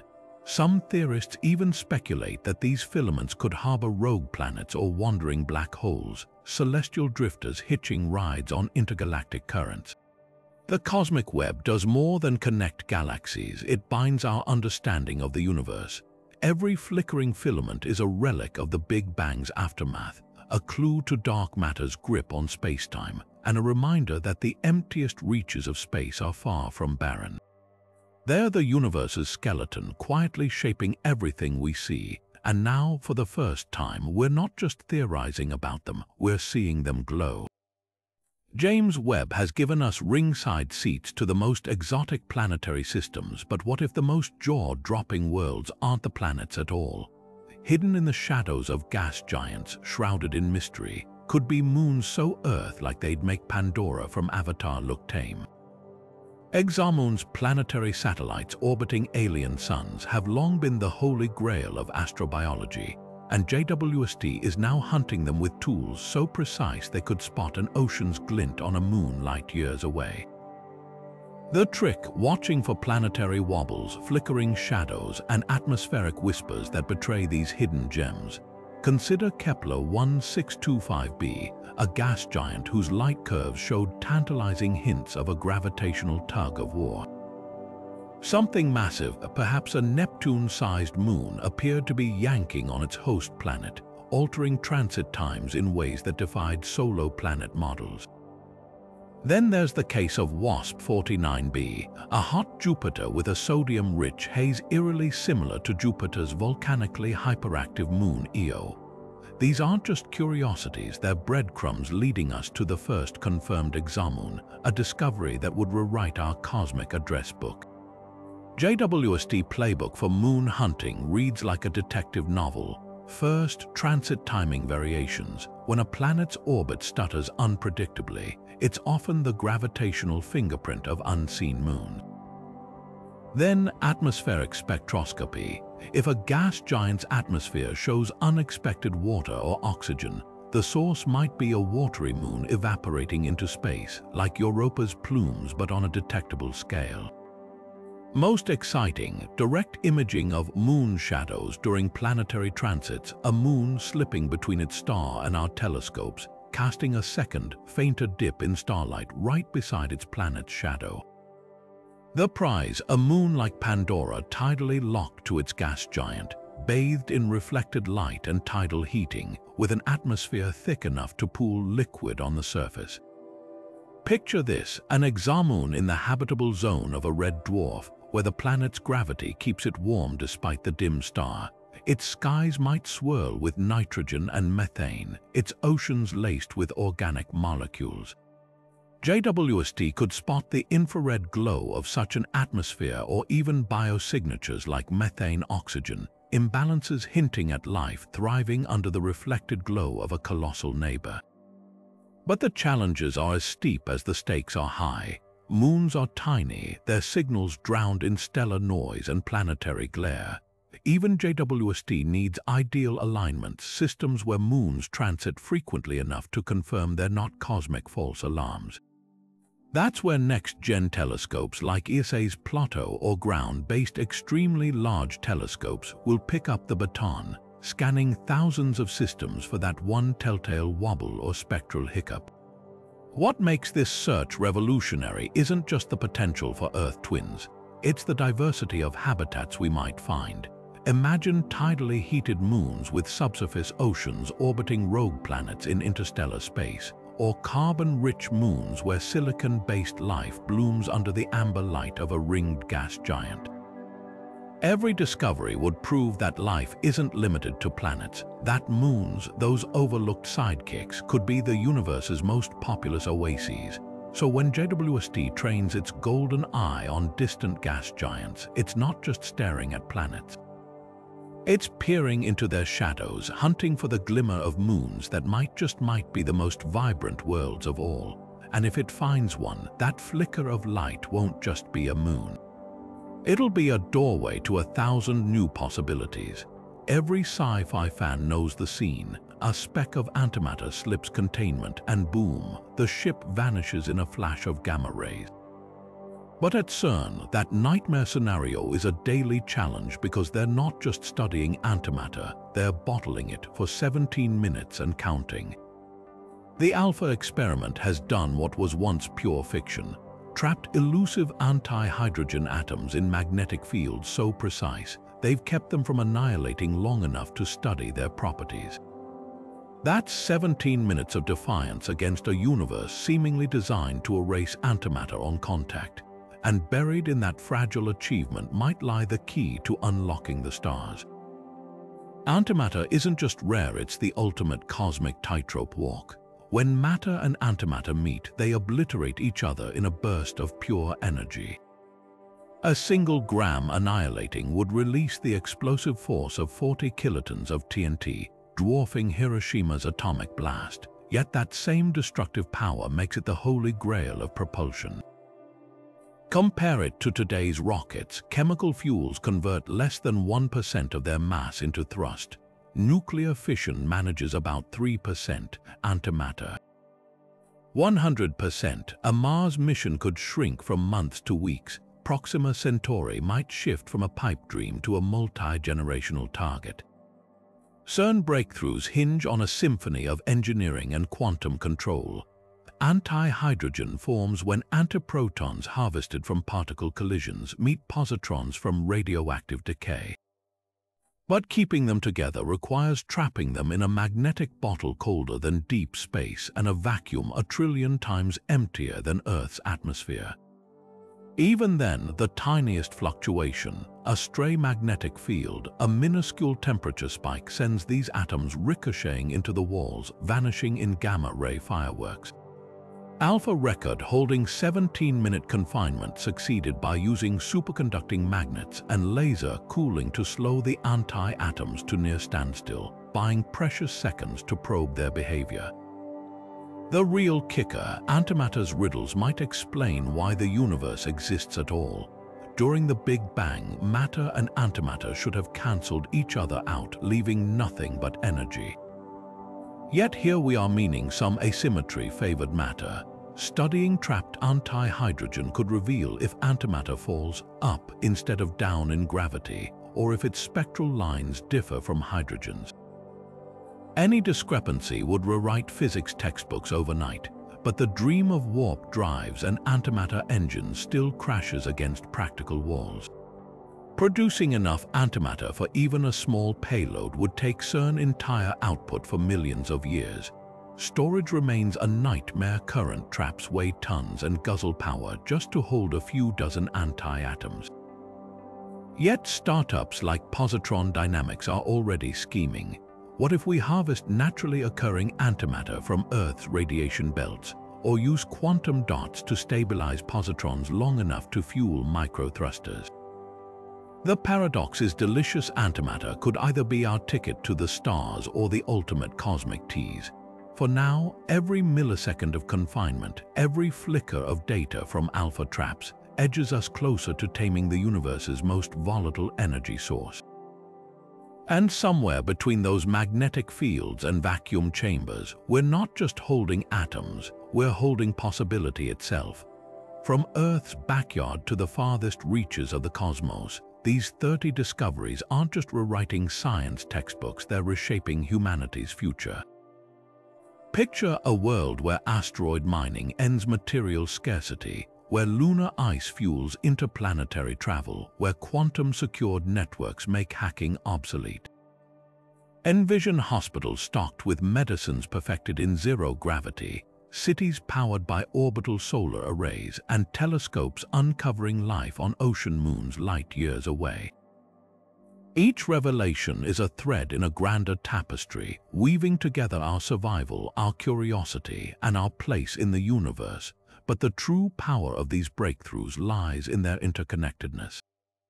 Europa's hidden ocean doesn't just hint at alien life, it teaches us how water persists in extremes, guiding our search on exoplanets. The cosmic web's filaments aren't merely pretty patterns, they're highways delivering the raw materials for newborn stars and planets. Even antimatter's volatile nature could one day propel us to those very stars, turning humanity from a single planet species into interstellar voyagers. This isn't scattered progress, it's a domino effect where understanding dark matter might unlock new energy sources, and decoding Martian lakes could reveal biotechnology inspired by extremophiles. Yet the most thrilling chapter hasn't been written. Every unanswered question, every anomaly like Tabby's star or phosphine on Venus is an invitation. An invitation to build better telescopes, launch daring missions, and support the scientists, engineers, and dreamers pushing these frontiers. Because the next discovery, the one that changes everything, won't happen by accident. It'll come from our collective choice to look up and wonder. So here's the real question: which of these revelations sparks your imagination? Is it the rogue planets drifting between galaxies, the megastructures that could redefine alien intelligence, or the quantum leaps in medicine and computing? Comment below, because the conversation doesn't end here. It's just lifting off.